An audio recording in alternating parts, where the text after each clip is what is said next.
مولاي صل وسلم دائما أبدا على حبيبك خير الخلق. Yang pertama, Nabi sendiri itu sukses karena ada penyemangat. Kita tahu bahwa ketika Rasulullah pertama kali menerima wahyu, Rasulullah sedih, bingung, dan yang ditakdirkan Allah menjadi penyemangat adalah sang istri Khadijah. Wallah la yukhzikallahu abada. Khadijah itu memang istri yang terkenal pintar memilih kata-kata yang menyemangati Rasulullah. Demi Allah, tidak mungkinlah Allah membuat susah kamu, Allah membuat hina kamu, itu tidak mungkin. Karena seluruh tahu bahwa kamu itu sering menolong orang miskin. Kamu terkenal sebagai orang yang menghormat tamu, siapapun tamunya. Dan kamu terkenal orang-orang yang memperhatikan orang lain. Itu Rasulullah kemudian bangkitkan. Orang-orang sekitar Nabi juga menjadi penyemangat. Ketika orang tidak ada yang percaya tentang peristiwa Isra Mi'raj, Abu Bakar mengatakan, wahai Rasulullah, orang lain tidak percaya tidak apa-apa, tapi saya ini percaya, perlu percaya.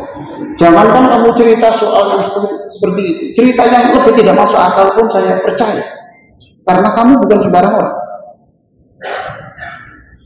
Bahkan Allah sendiri itu juga menyemangati Rasul. Saya tadi membuka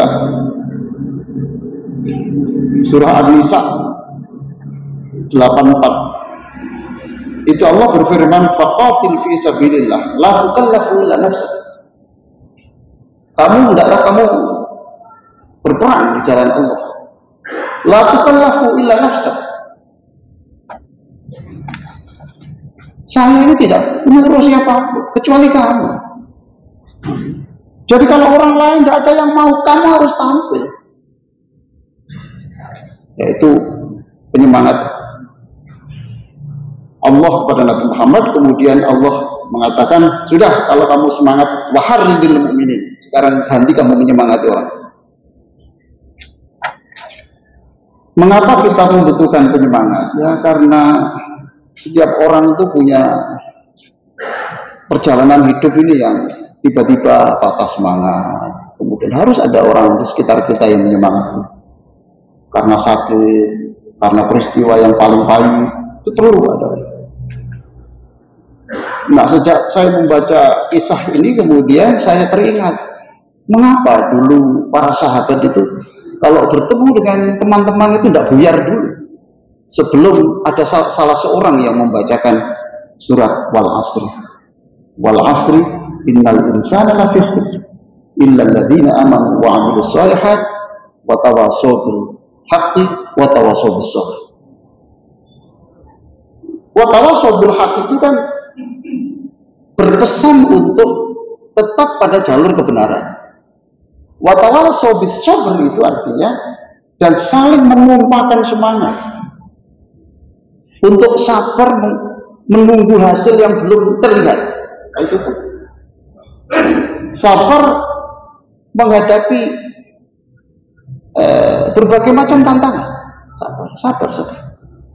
Maka para sahabat dulu itu tidak bubar dalam pertemuan kecuali di situ membaca Wal Asr, saling menyemangati dan kemudian saling menasihati.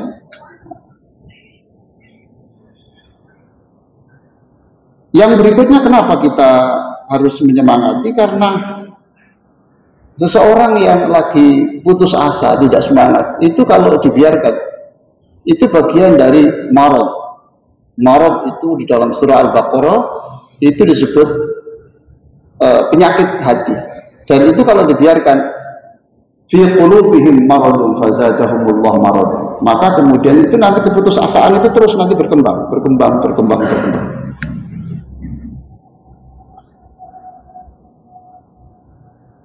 Berikutnya kenapa saya berbicara ini? Karena berdasarkan penelitian, saya tidak tahu penelitian benar apa tidak itu ya. Jumlah perkataan orang yang bisa menyemangati orang, tidak membuat putus asa, itu rata-rata hanya sekitar 20%. 80% itu adalah kata-kata apakah seorang ayah, seorang dosen, seorang guru, seorang teman, itu rata-rata adalah bukan kata-kata yang menyemangati. Maka saya berbicara tentang hal ini supaya kita balik. Orang Islam nanti itu 80% adalah perkataan yang menyemangati, dan mungkin syukur-syukur kalau sesungguhnya. Sekarang pada bagian yang ketiga, saya berbicara bagaimana Nabi memberikan motivasi. Nabi memberi motivasi itu ada dua. Ada yang verbal, ada yang non verbal. Ada yang diucapkan, tapi ada yang tidak diucapkan. Ya Nabi memberi contoh saja.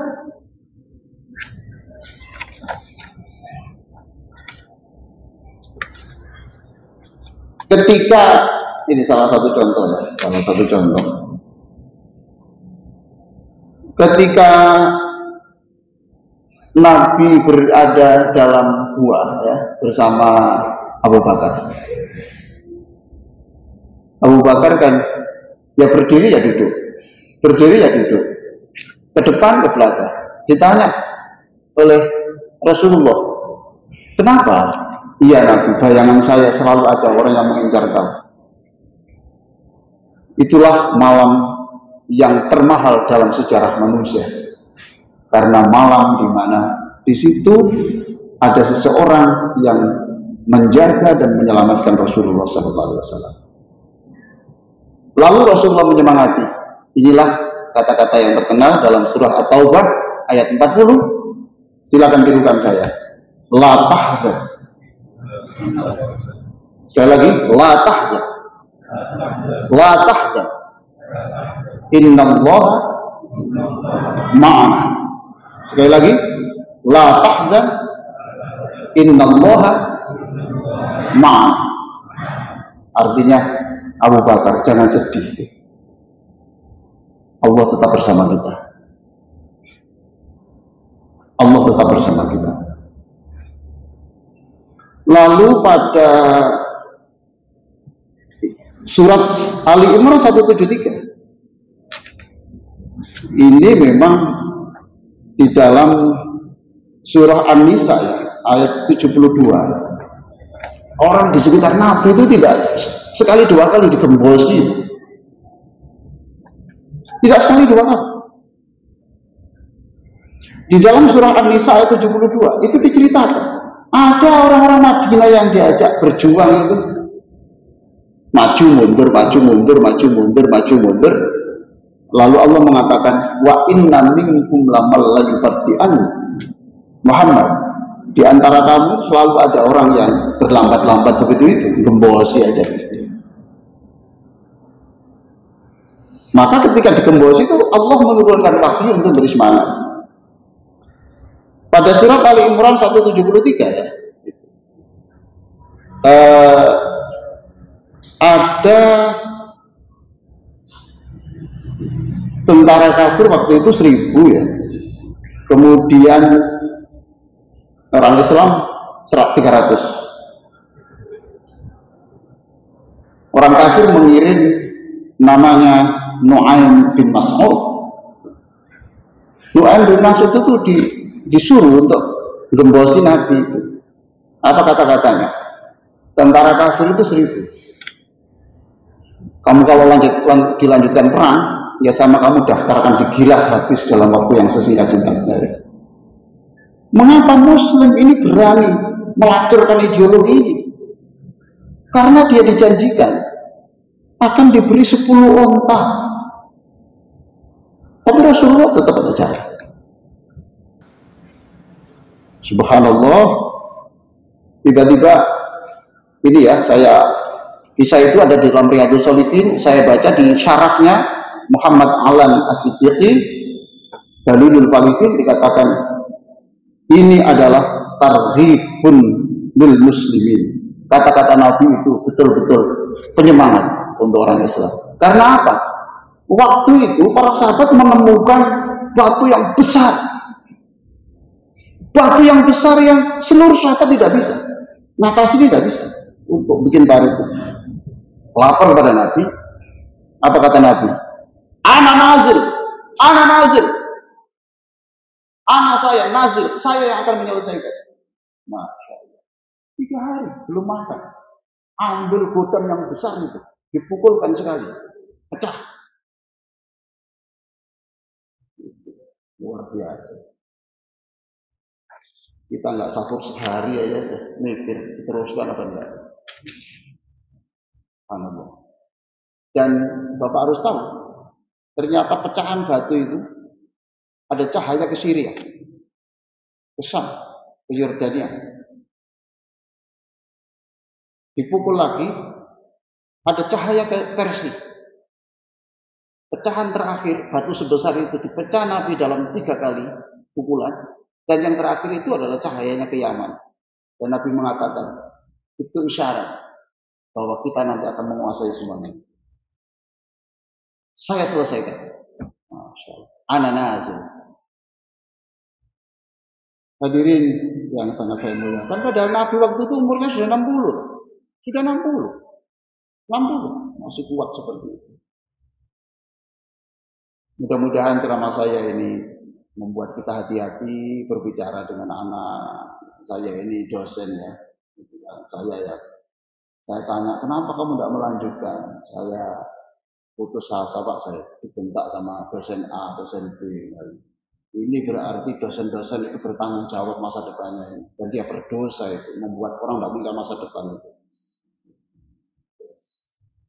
Di sini ada profesor tapi tidak pernah itu baik. Orang tua juga banyak. Pak, saya mau belajar. Kemana? Ke Mesir. Bondo tekan di sana. Bapakmu mangan ae gak iso lho ngene. Mbok yo ngomong tenang nak. La tahzan innallaha.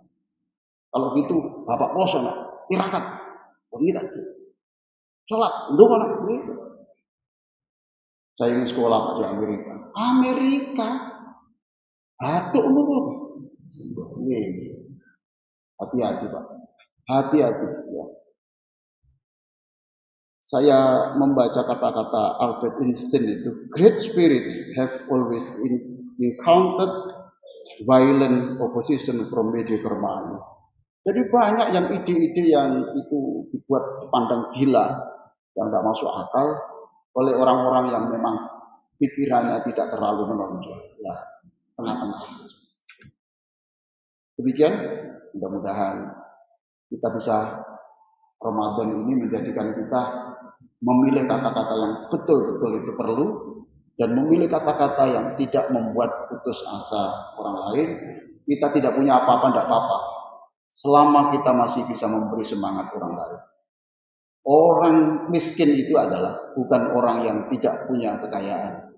Tetapi orang miskin itu adalah orang yang tidak punya semangat dan tidak punya kata-kata untuk menyemangati orang lain. Wassalamualaikum warahmatullahi wabarakatuh. مولاي صل وسلم دائما أبدا على حبيبك خير